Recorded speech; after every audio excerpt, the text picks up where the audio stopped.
What's up, guys? My name is Chef Jordan Wakefield, and today we're going to be breaking down one of our hogs that we raise on our farm. So the first thing that we're going to do today is we're going to start with sawing off the head.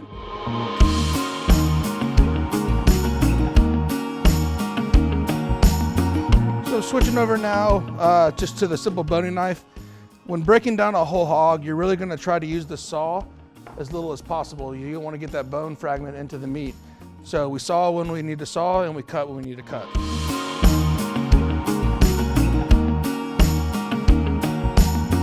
So here we have the removed head. What you'll still have here is the cheek meat, the jowl meat. A good thing what we do here obviously is with our pork cheeks. They're great for braising, slow cooking, roasting.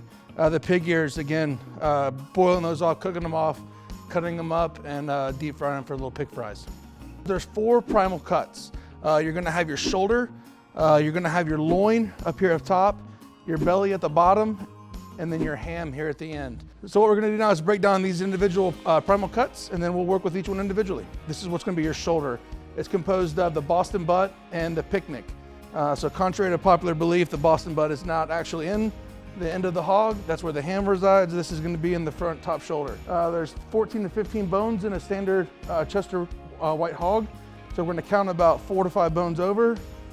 I'm gonna make a little bit of a cut here. We're gonna cut through the belly here at the bottom, spare it, and then come back like this up to the top of the shoulder. And then we're gonna get in with our saw and cut through the bone here.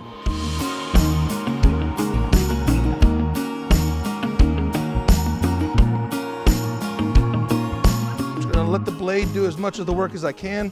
I got my boning knife, gonna kind of run it across in between these 2 bones. Not to try to overexert any force under the animal and let the knife do the work for me. So finishing up working with our shoulder real quick, we're gonna take a couple cuts off real fast. One's gonna be the trotter, and the other one's gonna be the ham hock. So I'm gonna make a couple cuts here at the joint, and that's gonna release these tendons and make it easier to cut up.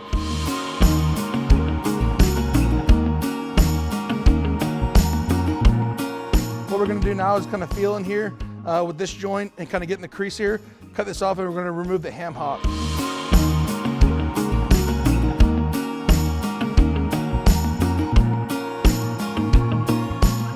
So now here we've got our ham hock. Again, a ton of uses for this. There's a lot of flavor in here. There's a lot of meat. You can puncture this to let the flavors really get out and seep into whatever you're cooking with. I personally love to smoke it and then cook it with collard greens, black-eyed peas, anything like that. So there is your shoulder, your ham hock, and your trotter. Now I'm gonna clean up some of the inside before I remove the tenderloin. And I've already removed most of it, but usually you have some white sinewy fat in here, and it's called leaf lard. That's used for like Crisco, pie doughs, and that kind of stuff. We don't really use it for cooking because that's just not, it doesn't stand up well to cooking. So that's already mostly gone. We're gonna run this bone. I've got my boning knife here. I'm gonna run this bone along the chine bone and the rib cage up top. And what we're gonna do now is we're just gonna simply remove the pork tenderloin.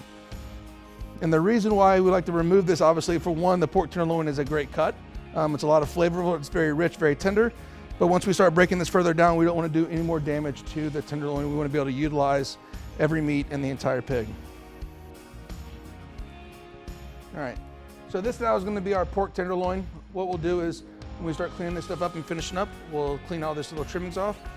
And this is great for obviously roasting, marinating, roasting, grilling, using for any kind of application where you want that really tender cut of meat. So the next cut we're gonna make here, guys, is gonna be on the ham, where the actual quote unquote butt of the hog is. This has a lot of applications as well.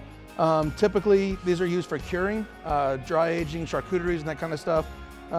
This is where we derive from our steamship cut, as well as when we cure charcuterie like the Waco ham and that kind of stuff. There's 2 bones here called the hitch bone.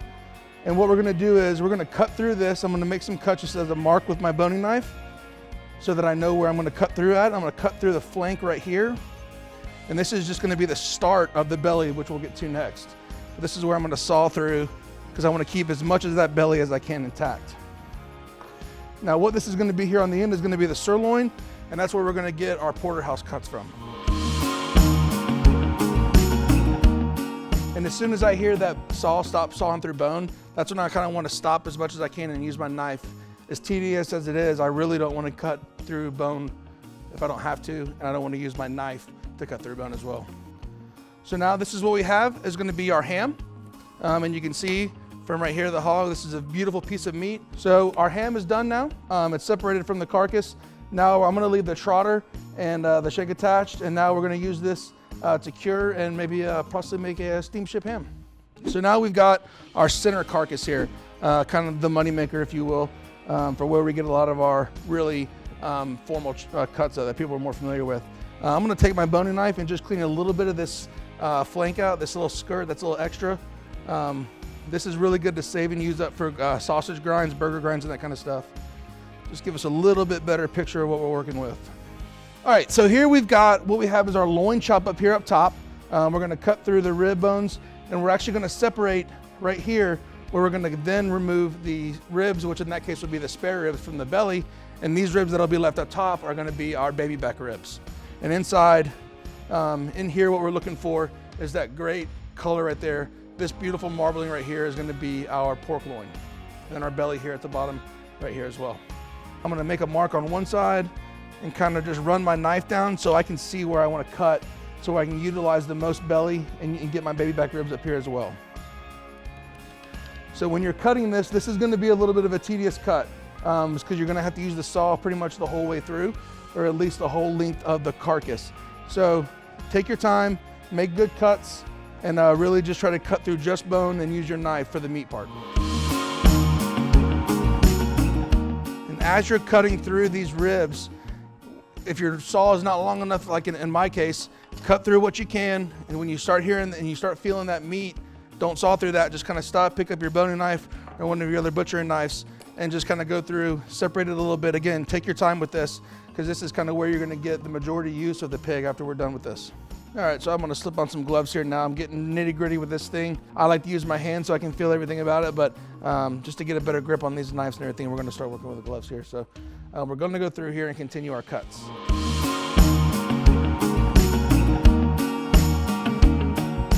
So now we've separated the loin from the belly.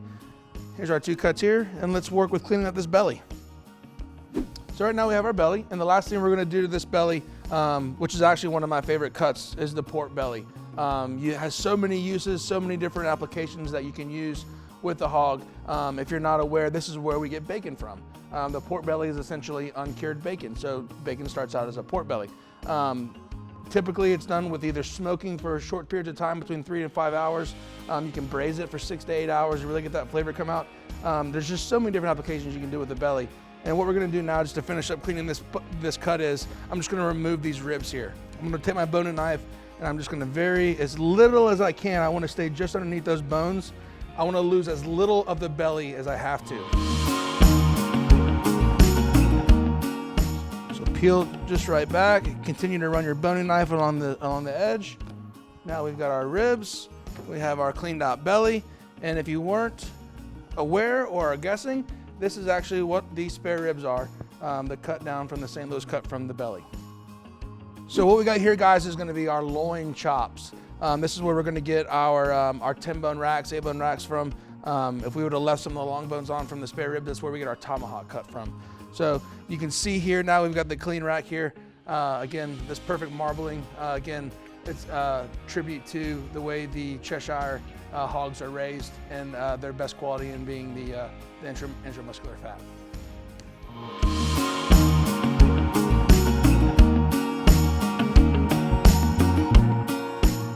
We're done. So we're going to cut this skin off, this fat cap.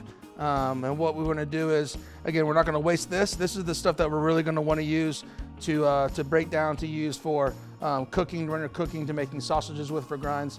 So don't waste this stuff at all. All right, so what we're going to do now is just skip ahead. We're going to separate our porter in from our loin rack. So I'm going to cut through here towards the end where the actual porter rack is going to start. So we've separated the two now, and again, what I was explaining before is typically this is where we removed our tenderloin from. Had that stayed intact, this would have been our porterhouse chops. With that being removed, this is going to be broken down into individual chops and more similar to our loin cut.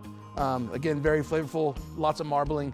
You can still see with all this fat going throughout the pork, still great. So what we've got here, guys, is one of our most popular cuts here. This is gonna be our 10-bone rack. Here at Cheshire, we actually do an 8-bone rack. Obviously here's our 10-bone rack, and then we have a long bone / 11-bone / tomahawk cut that has the longer, obviously, the bone, and gives it a little more presentation. But today we're gonna be working with just a 10-bone rack, which again is one of our more popular cuts. Again, now we're just gonna remove this outer layer of the fat cap. And again, we don't wanna throw this away or discard this. This has got too many uses that we can use. And there is our pork chop.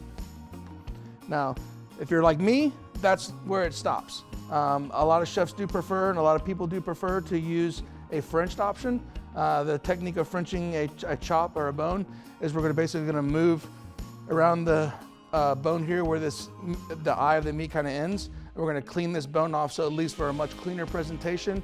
And again, if you're like me, I love this. Is one of my favorite parts of the pork chop, and finishing up and picking this thing clean with my teeth is really where it's at.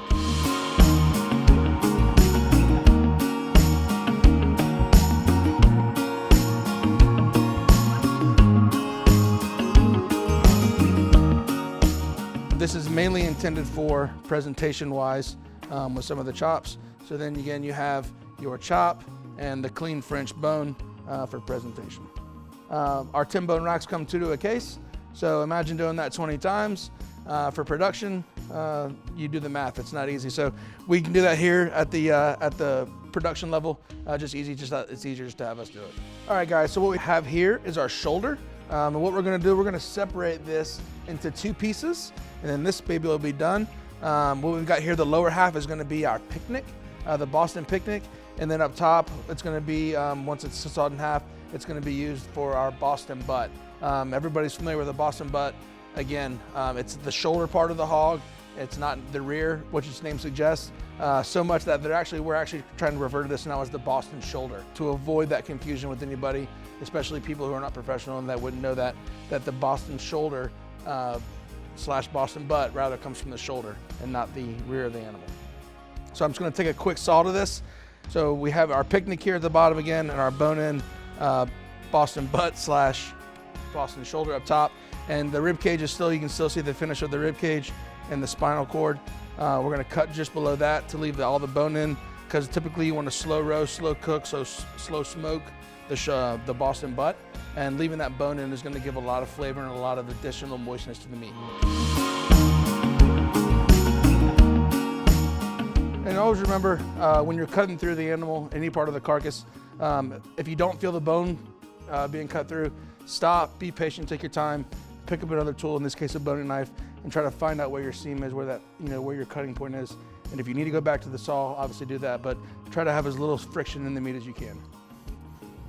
And now we are done with our shoulder. So we have our Boston butt and then our picnic roast. To roast this off, both slow cooked, smoking, braising, anything like that, it's perfect to use for these cuts. All right, guys, so this is essentially our Cheshire hog broken down in our little puzzle here. There's certainly a couple more things that you could do to the pig to further fabricate it, but not for the purposes intended here. You can remove the bone from the ham. Obviously, still this chine bone being removed. Again, you can actually remove the butt from the shoulder to have a boneless pork butt. But other than that, this is good to go. We're delighted that you take the time to look at our video of our hog carcass breakdown. Rock on. Enjoy.